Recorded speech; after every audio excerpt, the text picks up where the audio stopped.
Welcome back to Street Scene Welcome Power back. Hour. Welcome back. Yeah, welcome back to, hey, What guess episode? what? What episode is this?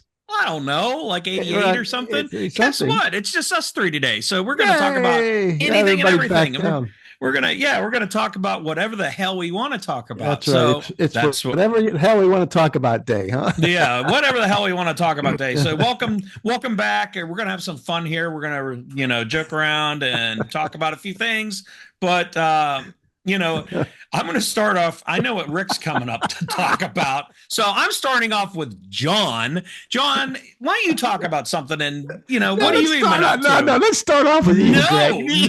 You talk about John. Just start off with John. Let's we have some stories. We were doing some chatting prior to going on air, but I just want to say the some of the things that I've been doing in the photo I got in the back, if you could see that. What year is that? 79? No, that's a 72. 72? 72. That was a 72, and it's a four door. Right. Remember we had the discussion, our four doors classics. What is that? A map? What is This that? thing is a Maverick Police Interceptor. Take down windows, Crown Vic wheels. I'm going to tell you what. I picked up this car out of Parkersville, West Virginia. Parkersburgville. Mm-hmm. What is it? Down there by the river. West Virginia, somewhere. It's somewhere in West Virginia. The guy, he's well known. He was called, Mr. Maverick or something like that. I forget. But the car had the windows were tinted pretty dark. I put takedown lights in it, in the grill where you take down lights because it was a police interceptor. Yep. Loved the vehicle. This is one of those that got away, and I wish I would have still had it. The reason I sold it, somebody's seen it on Google. It was at one of the shows. And you know what? Now that I'm thinking about it, I don't know. You guys been doing this for so long. Somebody may have seen it at one of the car shows you did, and it drove through or something. I don't know. But anyway, I get an email and the guy says, "Hey, you want to sell that?" And I says, "No, it's not for sale. This is a jump in wax, cool car. Everybody asks what it is. Thumbs up. Beautiful car, interior and everything." And he says, well, via email, he's telling me that he buys cars for people. He has a client that was looking for that type of car, and he sent him the vote, whatever. I said, "Nah, it's not for sale." Well, then he shoots me a figure, and I'm not. It's for sale now. Yeah. I'm not. Everybody's got their number. Yeah. Listen, I don't want to tell you the figure, but I thought, okay, this is a scam. Since we're just talking, bear with this story a little bit. I thought this is a scam. I says, "Yeah, I'll sell it for that." Thinking the guys. He says, "Okay," and I know scam, so I'm being careful. I'm not going to give him my numbers or anything. I says, "Throw that amount in my PayPal and we'll talk." So the amount goes into PayPal. Big amount, you guys. I'm going to tell you. And I says, and we're texting. I says, "Hey, look, this has to clear in 30 days before we do anything. Contact PayPal." They said, "Yeah, we got it." It clears in 30 days. It's transferred to my bank. I got the money. Yeah. Everything is cool. Bank says it's okay. PayPal says it's okay. So I send the guy back and I said, "All right, tell me when you want to pick it up." I don't hear from the guy for a good 2 months. Oh my God. But he paid for it. It gets better. This is a true story. 2 months, and I figured, hey, now the money's sitting there. I'm not playing with it until, but it's 2 months later. And it's near 15 grand. I'm telling you right now, sitting there. Finally, the guy texts me and he says, "Hey, I got my shipper going to contact you. The guy's going to pick it up." And I emailed a guy and I said, "Hey, where you been?" I said, I've had this car in storage. I'm waiting. I haven't been driving it, nothing. He says, "Well, let me give you an extra $500 for your troubles." Oh, jeez. Okay. What was he going to sell it for? I'm going to tell you where the car is at. I don't know, but I'll tell you where it's at. He throws another $500 into PayPal. Clears. Jeez. I meet the guy at Handyman up here in Austintown, the guy with the truck. We load it up. I give him the title. The car is gone. The car is in Brazil. Yeah, doesn't surprise me. Yeah. So that's one of the cars. That's that Maverick. I love that. I missed it. I bought two after that. They were never the same. Yep. But that's just your example of a four-door Maverick that was a true thumbs up, and people loved it. And let me ask you this one. There's a green one that's around. town. Armstrong Street Scene at gmail.com. If I can't remember who owns that, and we've actually interviewed him, Rick, and we interviewed him at our Street Scene Car Custom Bike Show at Chili's. And I've got to look back because I remember that, and I thought that was yours. No, Yeah. I know that green one. I had what I would consider green, but it's actually called some type of lemon yellow or something. Okay. Like Yep. I know the color. Yep. Yeah, I had one of those, and color my Torino was. So if that was a two-door, would it be a Pinto? No. Completely different. It's a Maverick. Rick, wait, Rick.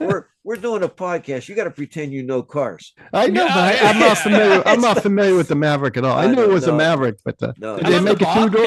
That's even more rare. Did they make it a two-door? Yeah, they made it two-door. Yeah. Okay. Remember the Mercury Bobcat? I haven't seen one of those forever. Is that the same car? Same Mercury car. Yeah. But what you'd always want to do is you try to get the Mercury back taillights because they were longer and they would actually blink like in order. Cougars. Yeah. And, so you wanted to do that, but I think Rick knows about Cougars, right? Oh yeah. And what was cool about this Maverick, when my grandkids were young, they're adults now, but we would go for a ride and it had a siren and takedown lights, and they'd be sitting in the back and one in the front, and they say, "Hey, Grandpa, pull that car over." And I'd be on 224 and I'd hit the siren and put the takedown lights on, which is illegal. But I'd pass the guy up. So he thought I was on a call. But I can imagine him going home going, "Honey, you're not going to believe this, but I got pulled over by a 72 Maverick." Yeah. Yeah. Hey, John, for people who don't know, what makes this car a police interceptor? The police interceptor was just the name of the engine. It was a 302. Better suspension and everything. Yeah. And exactly. And it had a front end increased suspension. I don't know what else made it, but it had the police interceptor badges on it. And I think, Greg, you correct me on this. Wasn't the Ford 302 one of them actually titled a police interceptor V8? Yeah, I mean that was titled. Yeah, what they did with those, mostly they were suspension upgrades. Okay, but I know some of them put a larger cam or better heads on it. For my one good friend of mine, he is really into the Crown Vics and he's really into the new Explorers, and they're all just suspension. But back then they used to do a little bit of engine modifications. Right. The Mopars were famous. They had the Monacos and all that. And they put the 440s in them, and they were high-po 440s. Yeah. And they were hard to outrun. So this is a 302 then? That was a 302. Yeah. Beefed up 302. Yep. Supposedly, apparently. I didn't do it, but yeah. And the interesting story on this too is since it's just us three shooting the breeze, I actually found that car. I had a 72 Comet. Mercury Comet, yep. Same body style. Same body Yep. style. I needed a hood for it, and I found out that it was either a hood or a trunk that the Maverick would fit. They were interchangeable. Yeah, they were similar. So I drove down to this guy in West Virginia, and he had this car covered up, and he uncovered it, and I thought, wow, man, I'm just here for a part, but I want to buy that. He says, "I'm not going to sell it." I get home about 2 weeks later, the guy that rode down with me, and he's still a friend after I tell you this story. We actually had him. Bought it out from under him, didn't you? Listen, no, this guy pulls in my driveway with this car. And I said, "What are you doing with the Maverick?" He goes, "Oh, I seen it. I went down." I said, his name's Tony. We had him on the show. I said, "Tony," I said, I was working with that guy to buy it." "Oh, I didn't know." And he was with me. He knew that. Yeah, he's full of it too. You know. So anyway, time goes on. He's a Chevy guy. He's trying to sell it. There's ways to sell cars and not ways to sell cars. He has it sitting out there. Finally, he runs into some difficulty. And I says, "You want to sell that car to me?" And I picked it up for about $2,000 less than he paid for it. Plus it was right there in your backyard too. Right. You know what they say about karma, I know. Yeah, exactly. Yeah. You know what? Karma. This brings up a good subject, John. We're going to get to Rick in a second, but let's just between us three. That was the one that got away from you that you wish you had back. Now, without a doubt, yeah. Now let's touch on that subject. But first, we're going to go to Rick and talk about whatever you want to talk about. And I don't really want to know, but I already know. You're, go ahead. Go ahead. Just I'm make not me gonna, look like a I'm total not going to say ass. anything. I'm not going to say anything, Greg. Show me your hands. Well, if you can't see them out there, they were wrapped up to the knuckle. Well, Now, we almost lost Greg last week in a fire well, explosion. and And, yeah, he laughs about it. and it All has to right. do with with a motor vehicle. Yes, Yeah, it well, So it does. it's applicable to the show, you know. Well, sort of. This turbocharged tractor. No, it was a 24 horsepower engine in it. Uh-huh. So, but anyway, all Oh, it's right. supercharged. Yeah. Well, anyway, I thought I was being real smart since I've been so busy. I took off work a half day. I'm going to finish the leaves, blow them into the woods, cut the grass, blah, blah, blah. So last Tuesday was really, really, really windy. And I was blowing leaves, wind's blowing me all over the place, cutting the Everything's really grass, dry. real dry. Yeah. Well, leaves and wind and hot exhaust and engines don't mix. So the leaves are blowing up underneath the hood of the tractor. It was so dusty I couldn't see a dang thing. So I'm not realizing that the thing's smoldering underneath. So where's the gas tank at, Rick, in my tractor? Right behind the engine. Right behind the engine. This is a great story. And wait, what is the gas tank made out of? Plastic. Plastic. So when it It smolders melts. a little while and you have rubber fuel lines and plastic tank, what happens? The gas dumps on the motor. What happens after that? It explodes. So I'm driving along. I think the wife tried to get rid of you. She just put that big all right. I tell her all the $500,000 time, life I'm insurance well policy on you. insured. But so it explodes in my face. The hood blows off into the yard. There's a fireball up into the, and I'm looking, I'm going, I'm trying to get off. My fingers melted into the steering wheel. That's not funny, but it's funny. And that hurt. So This I is the get first off. time I've heard the story and I'm still laughing, Greg. You know how cruel men are to each other, and that's the way it is. But anyway, this fire, and that's not the half of it. That's not the worst part of it. I get off the tractor, I look, and the wind's blowing the fire in the woods. I'm going, there is no way I'm putting that out. I call the Beaver Township Fire Department, and thank God for them. But they were on a call down, and they had the ambulances which they have to dispatch, and everybody, it's volunteer, so it took a little while. But the cop got there, and he goes, "What the heck happened? I just drove by here 2 minutes ago, and you were mowing grass. Now the whole woods are on fire." Like, yeah. So they had to come up from a call from downtown hospital. They got out there. Took them an hour and a half to get the fire out. The woods are burned down. It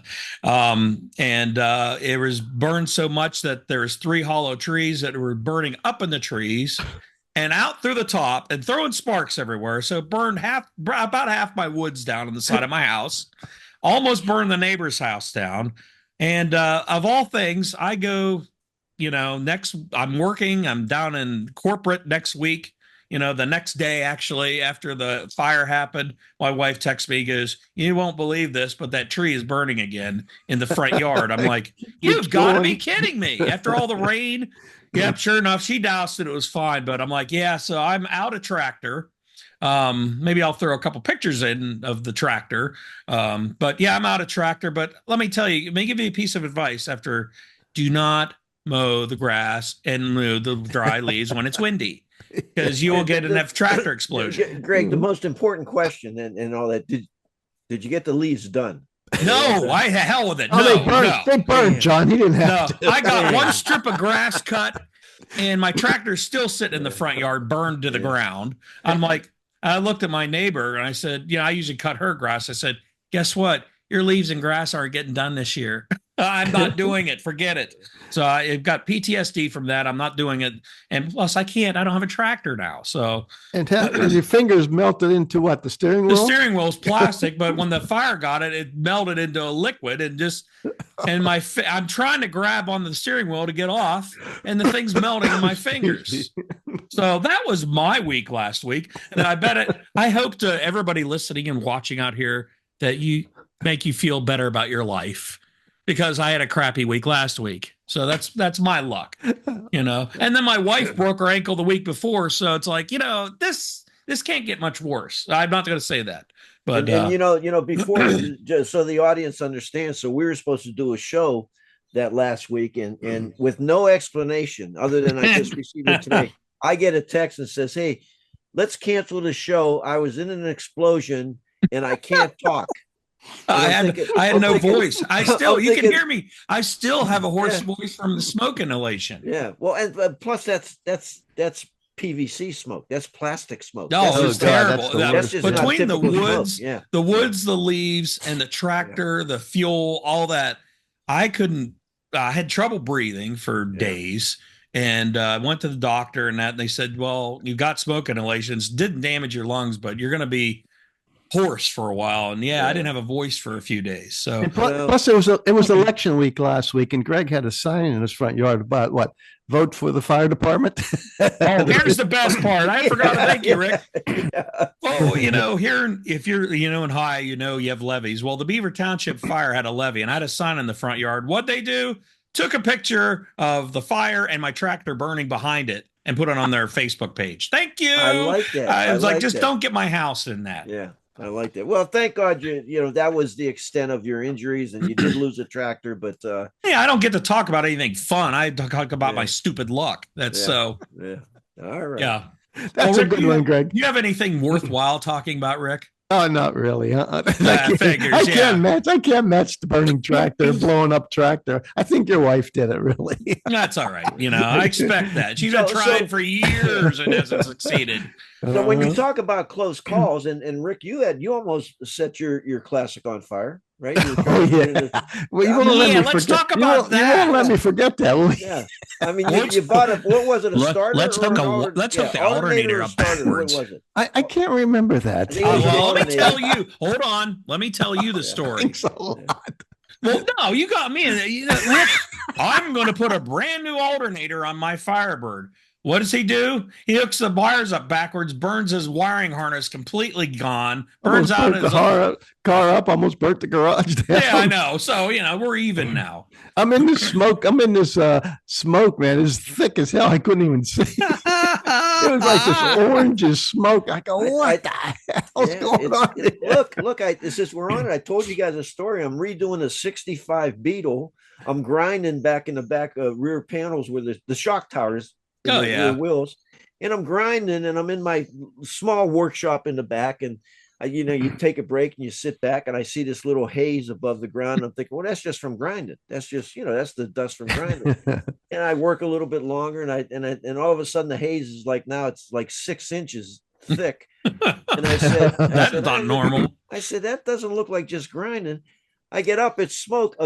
A spark flew over onto the workbench. You know how you buy steel wool and it comes in like a loaf, loaf thread? Steel wool cut? Oh, well, they use that to start campfires. Oh yeah, steel wool. Oh yeah. It'll smolder forever. Yeah. Well, what's in it?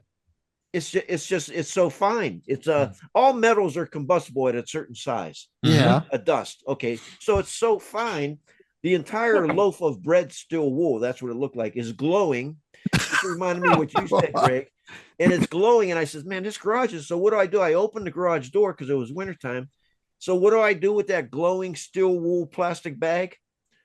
I grab it to throw it out. No, so that's great. So you know what happened, Greg? That thing is stuck like my fingers. Stuck to my hand. I'm trying to get rid of it. So you get close calls, and hindsight, you think, well, I should have did this. Yeah, and you know what? I've got another quick one for you, and we've all. You've read about undercoating your cars with motor oil. They have wool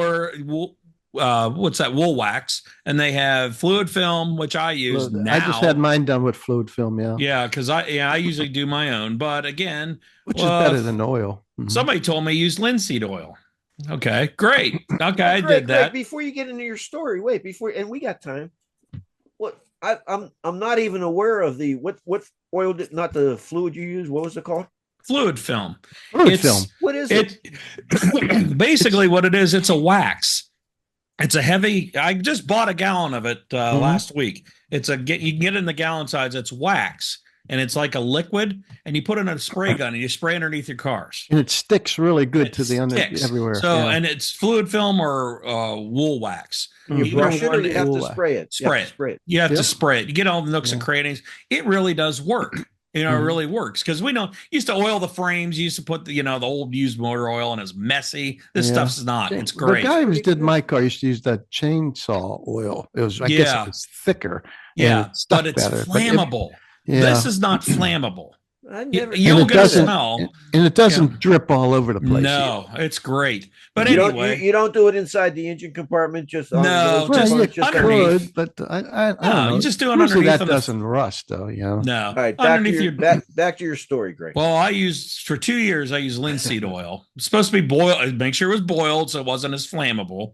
So I did that, and I was having great luck until I had a one of those moving blankets, and I put it under there, and it caught a lot of the linseed oil. But when I folded the blanket up and put it in my garage, what does linseed oil do when it combusts in there? So it caught the damn thing on fire and caught the inside of my garage on fire, because it was just smoldering everywhere. And it was like a day later. It was smoldering that whole time. I'm Yeah, like, that's how some fires start. Yep. yeah, that's don't use linseed oil. We'll work. We'll I never heard wax. of using linseed oil. That was Yeah, it worked. I'm going to give it that, but it's flammable. I would bet, and if anybody wants to, let us know, email, however you want to get a hold of us. I would bet that you can write a book on close calls or things that happen just from working on. Yeah, if you work on your car, you always have a close Yeah, call. I almost blew up my other house. It was an integral garage, and I was running the car and walked away because I was letting it warm up in the winter, and the damn gas was dripping on the exhaust. And it was just a smolder coming out of the garage and going, I don't know how it didn't explode. I mean, there was just smoke rolling out. I'm going, oh my. Hey, I got a question. I got a question for you guys. It has nothing to do with what we're talking about. So great. It just popped in my mind. This is what happens. I had to drive the Canton today, driving my F-150. It has the tire sensors in the tires, tells you when the airflow is low. I'm driving. I'm kind of in a hurry. Maybe late, so I don't even want to stop for gas. It's bouncing off empty. I'm one of those guys, Yep. And they were doing some construction on 224. They moved me over, and I ran over some rumble strips. That tells you you're off the road. Yeah. And the tire sensor, that low air pressure gauge, comes on. Okay. And I thought, oh heck, man, I got a leak in the tire. And when I come back and I go back over the rumble strips, it goes off. And my tires are fine. Yeah, you've either got, I don't know how old those tire sensors, the TPMS sensor is in the wheel. I don't know how old those are. If they're original to the truck. Yeah, you might have 15. It's a 15. 2015. Yeah, your batteries are probably good. And they come with the little watch batteries. Yeah, watch batteries in batteries. them. You know what it cost? You know what it costs to change my BMW? $150 for one battery. No, you just go get them at Amazon. Amazon, people. Well, where do they go? Could I put it in? Yeah. You take just changing the valve stem. That's you all. have to change the valve stem out. Yeah. I put 100 of them in, and then you got to get the right them. frequency, though. Yeah, you got to get the right frequency. There's multiple frequencies they run off of to go to your control unit on your car. So you have to get the right ones. But once that, it's a matter of getting them programmed. But some cars, a lot of the cars pre-program them. So you put them in, you drive for a little bit.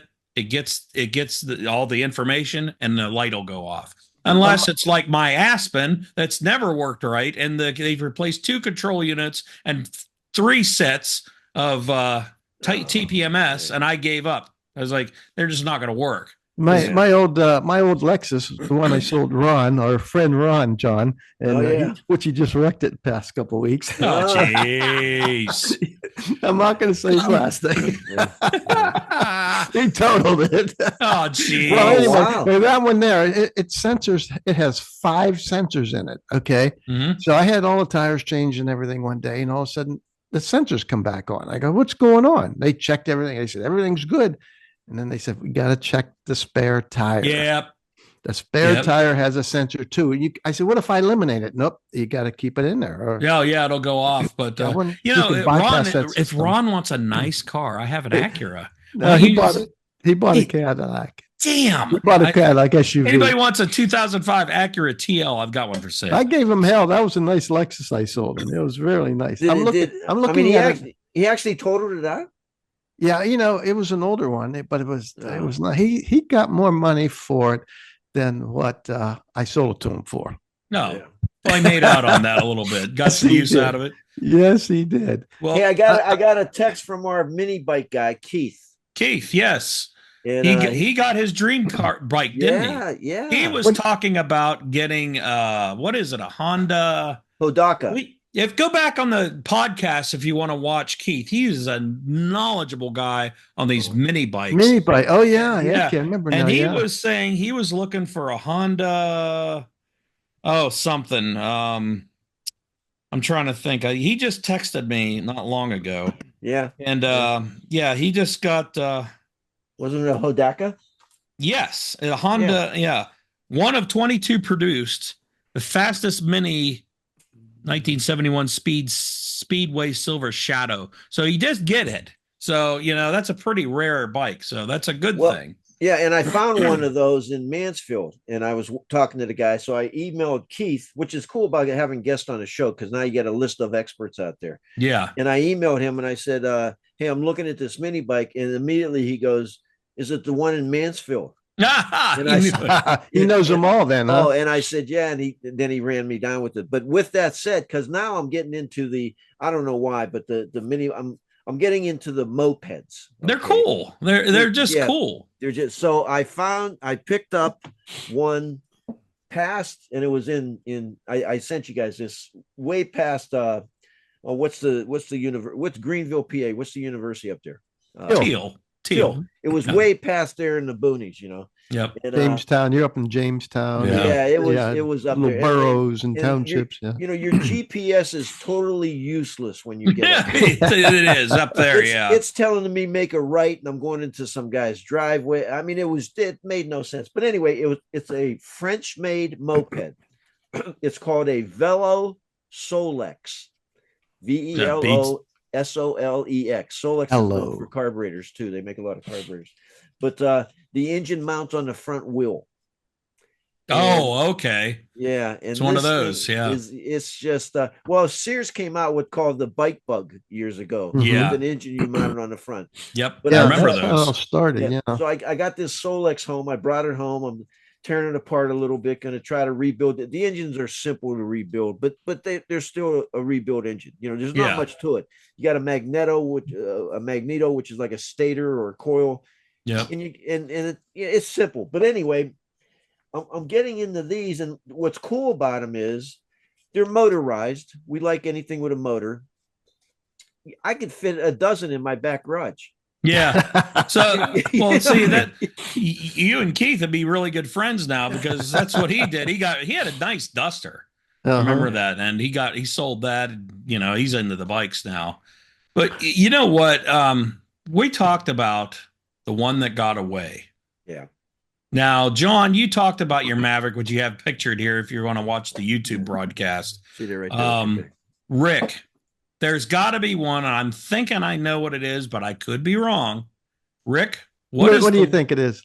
I think it's a Cougar. It is my Cougar. It was a 69 Cougar. I told you. I like the 60 What did stuff. I tell you? I like the 60 stuff. Yeah. And back at the time when I had it, like 10 years ago or so, no, probably a little more than that, 12, 13 years ago, it needed some work. And I said, it's not going to be worth that much money and all that. But whew, they're going through the roof now. It was a 69 convertible, 351 Windsor engine in it. It was nice. And I was getting it to look really good too. And then something happened and I fell in lust with a 64 Thunderbird.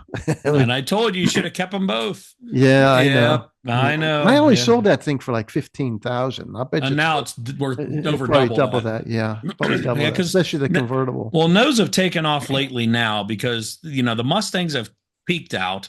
The Mustangs, the Corvettes, now they're starting to go, I want something a little different. Well, there's a Cougar for you. It's got the Mustang platform. It's got all the good stuff with the Mustang plus some extras. Sure. This Mustangs, the Cougars were nice until like what, I think 70, they were pretty good. And 71, even they got bulky. The Mustangs look good, but the Yeah. Cougars, they bulked. Yeah, when they bulked them out, and you know, I didn't like them at all. Anything of the 70s there, that early 70s, they got. Yeah. Remember the Chrysler got the fuselage tanks. You know, the you know, the Furies and all that. I mean, everything was huge. It wasn't very good for designs in the 70s and the 80s, and not in my books anyway. The 60s, the 50s, just before that, I loved all the design. Now, you can't say that you wouldn't want a Grand National from 87, 85 to 86. Oh yeah, well those are starting to pull in some big bucks right now. Oh, you know that. Huge. Yeah. I always liked those. Again, I grew up in that time area. We always wanted a Monte Carlo Super Sport, Fox Body Mustang, or something like that. Or the Trans Am, the Smokey and the Bandit Trans Am was the 77 Trans Ams were 77. Yeah. One of the other cars that I miss a lot, and it wasn't a classic, it was actually one of my daily drivers. Greg, you'll know this better than me, even though it was my car. It was the year of the Cadillac Seville that looked like a Monte Carlo, had that shape to it. Oh, the 75. Seville. They had the 75 Sevilles when they started making that body style. Yeah. And then the Sevilles moved into the 80 and 81 where they had that flat back. Yeah, they had like a fake. Yeah, that and something. Yeah, Chrysler did that too, and it just never took off. Yeah, you never see those anymore. Very well, yeah. You know why you don't see those anymore? What did it have in it?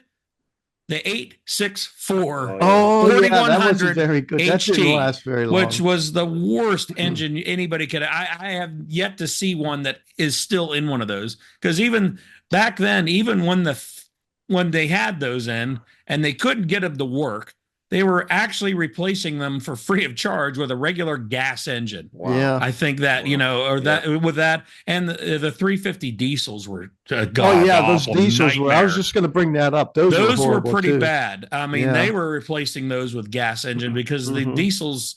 You know, I had a buddy that had a 350 diesel, and granted, it ran okay. You know, it was a dog, but those things didn't take off. And I had an 85 Riviera with a 6-cylinder turbo in it, and those weren't very good either. The turbos they had back then were just always messing up. The car was beautiful, but it was just the engine. Anything when they started making those turbos, I can't. You know, they've had turbos around forever, but I remember growing up when they had the Chrysler Laser Turbo 2.2s, the Turismos, all those turbos from Chrysler. GM had the turbos, and the Quad 4 engines that were god awful messes because they had the aluminum heads and the iron block, and they didn't have the right gaskets. They kept blowing head gaskets.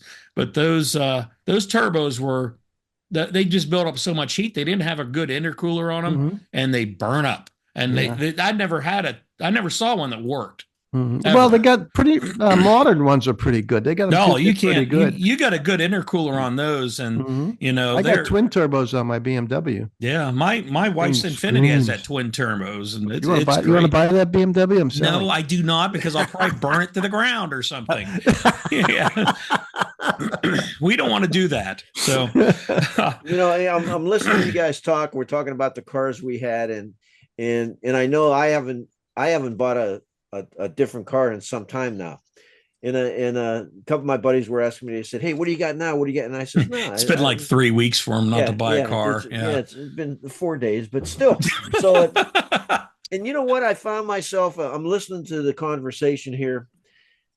As you get older, and you'll realize this, Greg. No, I'm already there. When are you older? Well, I'm already older. But Rick, you'll have to agree on this. I don't buy project cars no more. No. Those are gone. See, and when I was really flipping, I towed cars home that weren't running. Yeah. And by the time I got them done, enjoy them, flip them, make some money. I'm looking at cars now, and I looked at a couple. I looked at a number, and I see the work they need, and I'm all ready to pull that cash out. And I convinced myself, look, you're not going to do this, man. Yeah, you're just going to turn it around to somebody else. So when project cars are out there, because everybody forgets about them or they never finishes them. I used to love those, sitting in garages, box of parts. Fuck, that's the fun part, buying all the parts and everything. Yeah, I don't want to put this together. I like looking for the parts. But I bought an MGB one time and I towed it home on a flatbed. Was it rotted away? No, listen, here's where I bought it. It was at where's that hot dog shop in Pennsylvania? Coney Island in Newcastle. No, the other one. Oh, don't mention that. I want some of the chili really bad. But anyway, they put one in Hermitage now. The guy got hurt at work. His arm was bad, and this was a body off restoration, and he had like a 3-4 stage paint job on this thing. The body was perfect. Yeah. Everything was in boxes, no seats, no nothing. Loaded it up on a flatbed, brought it home, enjoyed putting it together, and ended up with a beautiful car. But it needed all that work. But what I'm getting at is, if I see that today, I'm bringing that home. I'm bringing it home. It's one of those things I bought. I have that red 61 Beetle, and that just came about. I've probably told you the story 100 times of how that happened. But I didn't plan on that. But that was this is my last restoration.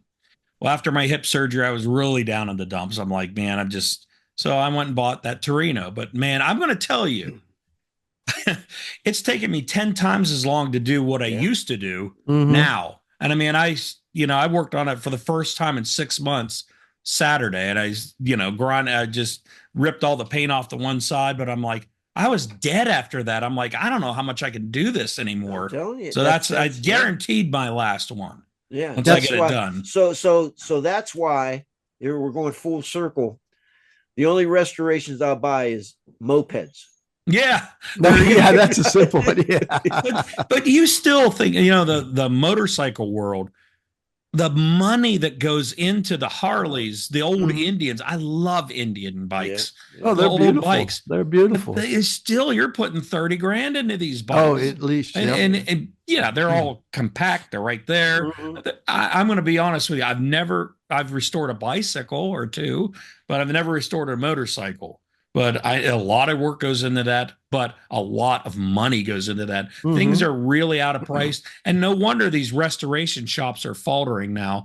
Who wants to build a car for 300 grand and it's only worth 80? I mean, it's just people not do it. Feasible. They just want to get it done. They want to get it done, but they it was my father's car, my uncle's car. And Greg, you mentioned price, so I'm working on this Velo Solex, this French moped, and I took the engine off.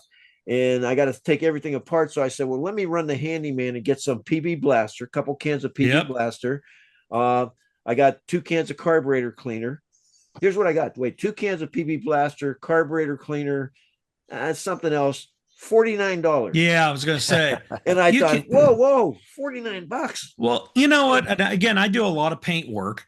And I used to I'm trying to save money. So I go to AutoZone and I get the Rust-Oleum paint reducer, and it works great in the paints. You're supposed to use the same brand. Oh, bull. I use that, but I started off paying $11 a gallon for it.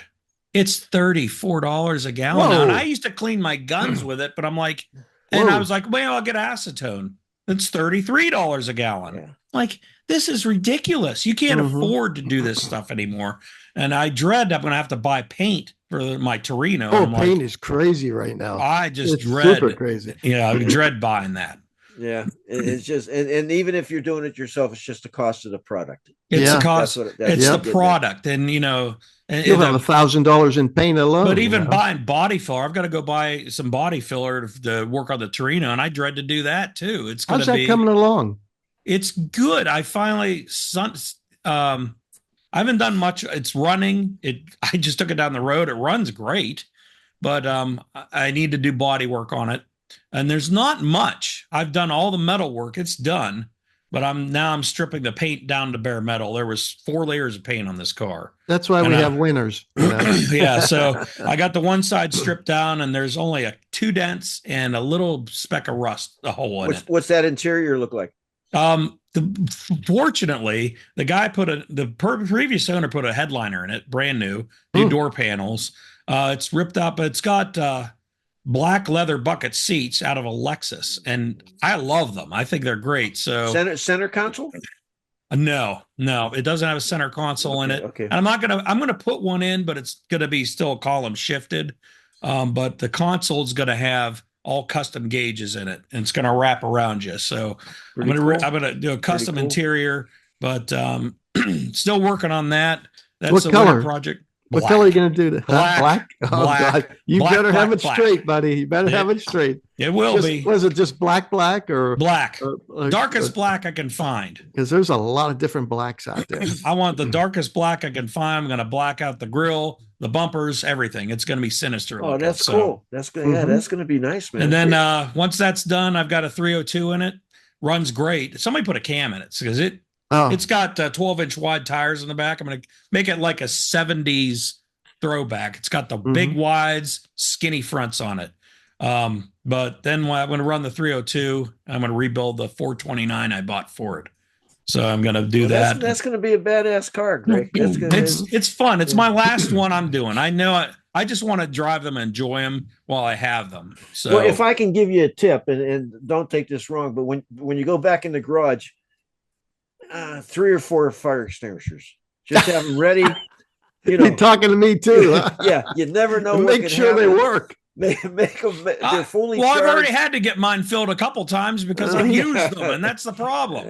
I'm always catching something on fire. Anyway, if anybody would like to lend me their tractor, I'm sure I could burn it to the ground. This is a good time to buy right now after the end of the season. Oh, I know. Yeah.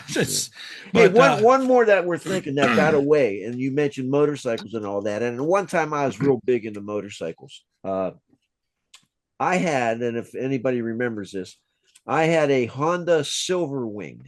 Yes. The Silverwing. Those are big ones, came in a 500 and a 650. I had a 650 full dresser. You took the bags off. You made it a solo seat. You put the bags back on it. And that thing was probably a 650. It was one of the coolest bikes I've ever had. And again, go back to the story.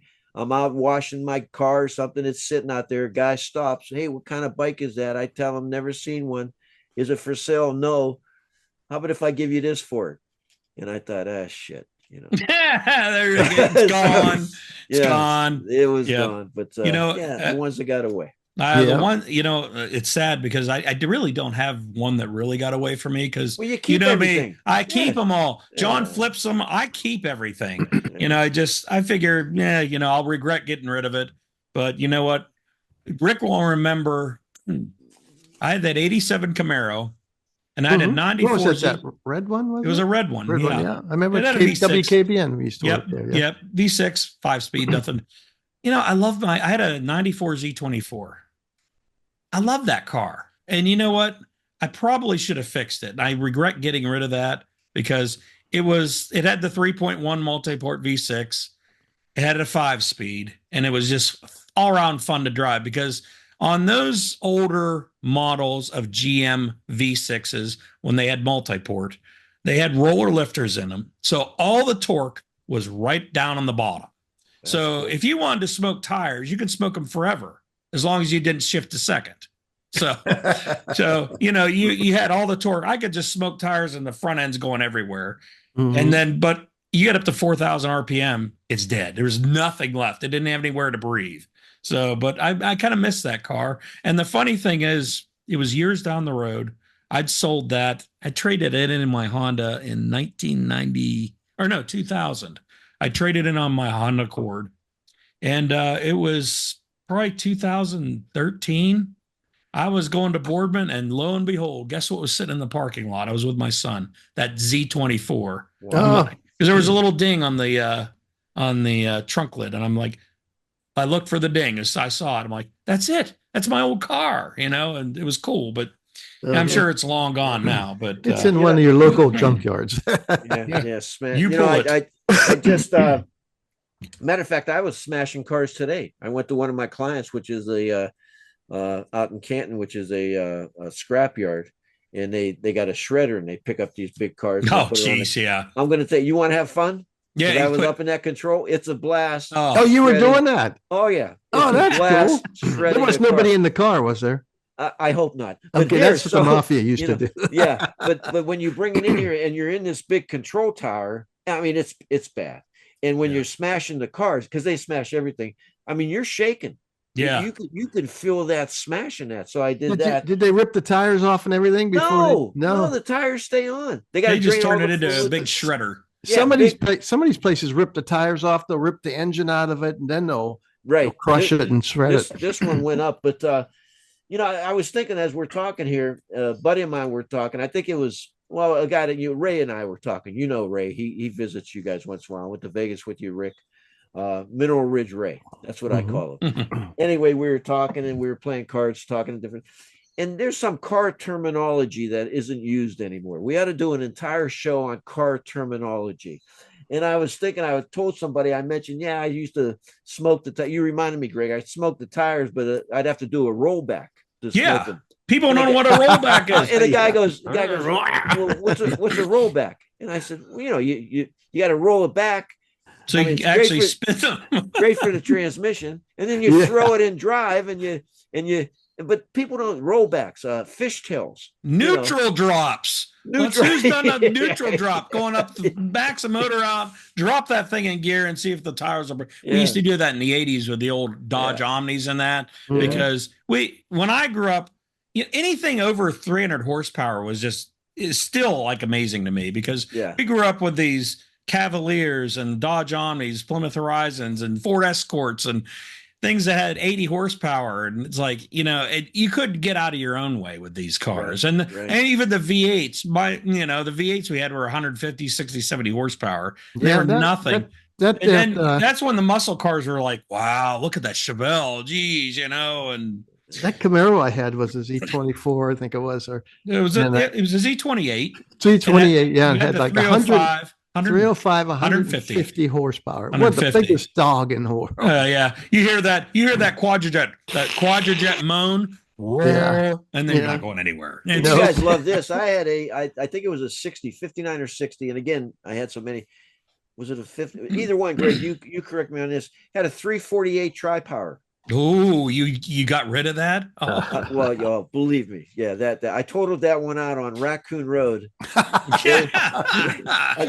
a whole nother story. There used to be a dance place right across from White House Fruit Farm called the Haunted House. Yeah. And it was a dance hall. And I was coming back in my 59 Chevy, and I made it hit Raccoon, and it had side pipes on it. Yeah. And I hit the side pipes, and the windows were down, and the moon was bright, and it just sounded cool. And as I was getting up to, I don't know, 50, 60 miles an hour, I see one of those triangular yellow signs that has like a snake on it that says there's like 3 curves up ahead. Oh, the ones where you're supposed to drift around them? Yeah. Well, I go faster than that in my BMW. Yeah, you could, but not in this Chevy. I went straight, and I took out 400 feet of fence and 2. Oh man, we had to climb out the front window. You didn't get killed on that. My God. It was it was a close call. But, well, the story of the 348. What did it turn into? 409. Is that right? Yes. I did not. Oh, yeah. The 348 was the predecessor to the 409, the one right. Chevy. Yeah. How many years did the 348? Oh God, 59, 60, 61, 60. Oh, so they were around 3. They weren't that long. I can't remember. Somebody chime in, but I think it was 62 that when they changed the body style. It's 61, 62. I thought they went to the 409s, but I'm not sure. Yeah. I'm pretty sure. Yeah. They look like the 409 though, didn't they? Yeah, they had those camel hump heads. Yep. This was a 348 tri-power, bright red. It was a beautiful, beautiful car. Oh God, those are classics. Those things are going for a lot of money now. Yeah, if only we knew. But I remember I got it towed home because a buddy of mine, and this is when I was driving tow truck. I called my buddies. We towed it home. No police report. I was living with my parents. Had a policeman that lived behind us. The next morning, there's a knock on the door, and he's dressed in his policeman uniform. He didn't like us kids anyway, but they never do. They hated us too. And he says, what happened to the car out there? And I kind of acted dumb. And I was, 17. I looked at it. I says, oh yeah, damn. I don't know what happened to it. Someone must have stolen it. Damn kids sleeping out in the neighborhood. Stupid mosquitoes. I ran into a pile of mosquitoes last night and smashed up my car. He gave me a hard time. He says, damn fence got in the way. Did you do a police report? I said, no. I parted that car out. That was one of my, I had to part it out, and that was a sad one. But Well, that's one that got away, but not by choice. Yeah. Well, I tell you what, I want to open this up to our audience. You know, what is the one that got away from you? Please email armstrongstreetscene@gmail.com. Email us, give us a little description and why. The next show we'll go over it. We'll talk about it. We'll talk about these cars and oh, this Camaro got away from me. This Mustang, this. Maybe we can get them on. Maybe we can get them on for a segment or two. Send some pictures, man. Yeah, I mean, armstrongstreetscene@gmail.com. What is the one car that got away from you that you miss? Now, I always, Rick, and I can't believe I'm always stuck. You had a Toronado, didn't you? I did. Oh, yeah. I love those cars, and you never ever talk about that car. That's right. That was back. I had a '68 Toronado. It was a weird color. It was like a '68, and it had a V8. Did they have the front wheel drive? Yeah, front wheel drive. The Buicks had the Buick 430. I have a story on that. I took it down to Florida. What a beautiful car that was. Yeah, my buddy, real quick, was in high school. He had failed a couple grades and he was graduating with us now, but he went and bought a 74 Le Mans, had a 350 in it, nothing. He robbed a 430 out of a Buick Electra and he put a cam in it and he put headers on it, port and polish the heads, and he dumped it in this Le Mans. And I'll never forget going up, we'd go up Newcastle or something. He'd be going 35, 40 mile an hour, dump it down and just break the tires loose. And back then we're like, whoa. And he goes, I can lift it off the ground 3 inches if I take the front, all the interior out. I'm like, geez, but that was something that we used to do back then. But to have something like that back then was incredible, to have a big block in the car like that. Yeah. Right now, I'm in the process. Let me change it a little bit. I'm in the process of shuffling some cars around. Okay. I get this bug up my butt every couple years.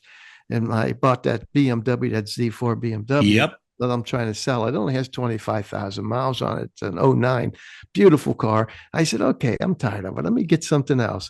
So I'm like, okay, where's the money going to come from and all that? So now I'm looking at, believe it or not, I might get rid of the Impala. I got my Impala for an everyday car. Yeah. I'm looking at a Lexus RC 350 F Sport all-wheel drive one. Oh my God. It has 22,000 miles on it.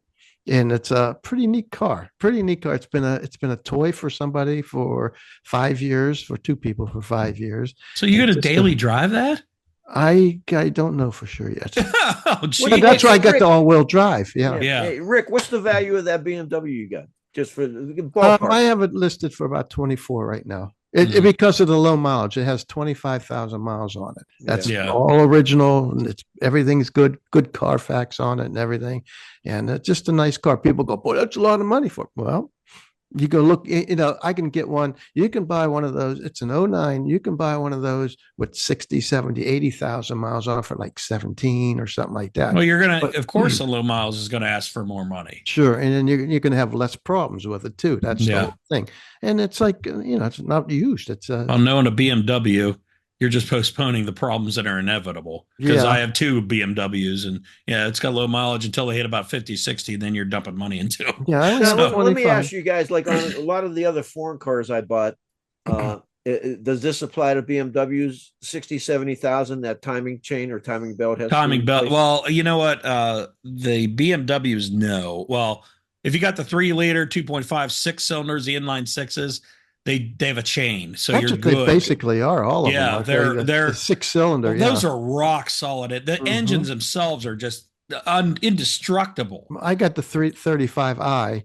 So you got the 3-liter with the twin turbos, and it's got twin turbos. If you get the 30i, that's single turbo, I think. Yeah, because the one before that, and it's a 4-cylinder. So Rick, is that a quick little car? Oh yeah. They'll have some fun with it. Yeah, my wife's got her BMW's got the 3-liter in it, and it's so low in it, and it's and my BMW's got the 2.5. But man, they're smooth engines. They're good engines.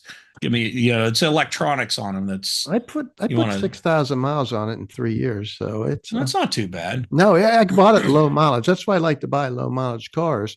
And then you can use them for a few years, and I'm still selling it as a low. It could be like me. I'm still driving. I'm 3 years ago, me and my wife, I wanted, we needed a winter beater. I don't like to drive our nice cars in the winter, BMWs, anything like that. So I bought a 2004 Jeep Liberty, and I bought it for $600, and I'm still driving it. That's one of the best cars we've ever owned. And it's rotting away, let's face it. But it's got 245,000 miles on it. Yeah. The air conditioning works, the heat works, their stereo works, everything works in this, and the 4-wheel drive works. And those are, I'm going to be honest with you, the Liberties are underrated for off-road. Those things are beasts. I'm going to tell you, they're full-framed, they're beasts. They made those to replace the XJs, the Cherokees, and the boxy Cherokees. And that was a shoe that they can't fill. But those Liberties are incredible vehicles. I am blown away. What year did they come out, Liberty? Oh God, my sister-in-law has one of those. 02. I think they came out in 02. And when they started getting into the 09s and all that, they were unibody. You had the Patriot come out. Yeah, but I'm going to tell you, those were pretty damn good cars, and you still see a lot of them running around. You know what's nice about driving a beater like that, and then maybe rusting out and all that? You never, when you're walking in a store, you never think, "Hey, did I lock that?" Oh, I don't care. I'd leave it. Nobody's going to stay. Who cares? I would be sad though if somebody took my Liberty, because I love the car. Well, we got about 5 minutes. So. Let me change a little bit here. Are you guys familiar with matte finishes on cars? Oh, yes. Yeah. They're producing them now. I got one of my customers. His wife wanted this Hyundai, I think it was, and it's like a copper matte finish. And he's like, I come home and there's this big box of stuff in the back seat, and he didn't know what the heck it was. And he said, "That's how you take care of it." How do you take care of those matte finishes? That's it. You you wash them. He says you can't take it through the car wash with brushes on it. You can't scratch it. If you buff them out, you're like, so what do you do with them? Do you put a ceramic coat on them? It's like a coating they put on them. You wash them and then you put this coating on them. It sounds like more of a pain in the butt. He said, "I want you to take care of this car." I don't know how to, but I've been reading up on it. It's a real pain, really. Why? Yeah. I mean, I'm sorry. You can't spot touch it because you'll screw it all up. When we grew up, me included, and you guys, how long did the finishes last on cars? Until they faded and they were dull. No, I don't want to see that anymore. Give me a nice glossy car, because that's what I like. I'm being a detailer. I love the glossy cars. Yeah. They look like a primer to me, to be honest with you. Yeah, it does. Well, here's what they used to do, and a friend that taught me all my body work and paint has passed on now, but he used to take DP50. It's a epoxy primer. You lay it down, and he used to wet sand it and buff it, and it was like a satin. Beautiful. Oh, I like that. You didn't have to do a damn thing to it. Yeah. And I mean, if you take black, gray, whatever, but it goes down smooth anyway. But if you wet sand it and you buff it, it comes out like a satin, and it's really nice, especially black. He did a 51 Merc in it, and it was epoxy DP50 epoxy black, and he did that, and it was a satin. It was so cool looking. And I'm like, I always wanted to do that. I was like, should I do that to the Torino? But I'm like, no. I know we're running out of time. I was watching Mecum or one of the auctions, and Greg, I missed it. It was on what? Motor Trend. My buddy was telling me today. Like, oh heck. Yeah. I haven't watched it the last couple of days, but they said something about there's a Camaro going in that went for 6 figures. But they said it had it was done right. Here's what they said, and I wanted to run this by you, Greg. They said they did the stage painting on it, they did the clear coat, then they put the graphics on it over the clear coat. And they said, which is the right way to do it. Makes no sense to me. No, you can remove them, but there's a million people. What's the right way? The stock way? Was that the stock way? You put a base coat down. You lay out your stripes, your graphics, clear over it. Yeah, that will not, the graphics won't fade. They will not come off. They're protected. I don't know why people do it that way, unless they just want to change it later down the road. Unless it's stock like that. If it's stock like that. No, remember the 90s, everything was graphics. So but there was over the paint, not under the paint. And so if it's stock like that and they want to keep it stock, that's how I guess so. Well, you know what? We're running out of time. I want to give some bad news. We only have two more street scene power hours left. You'll be okay. We're gonna have one more show, and we're gonna have a wrap-up show. We're at the end, guys. May come back someday, may not. Sounds like a Doors song. So what we're gonna do, first off, I want you to email us, armstrongstreetseat@gmail.com, the one that got away. The second thing is we're going to do our year-end wrap-up show, and it's going to be our last Street Scene Power Hour show. For John Lesaganich, Rick Happy Veterans Day. Yes. I'm Greg Roten.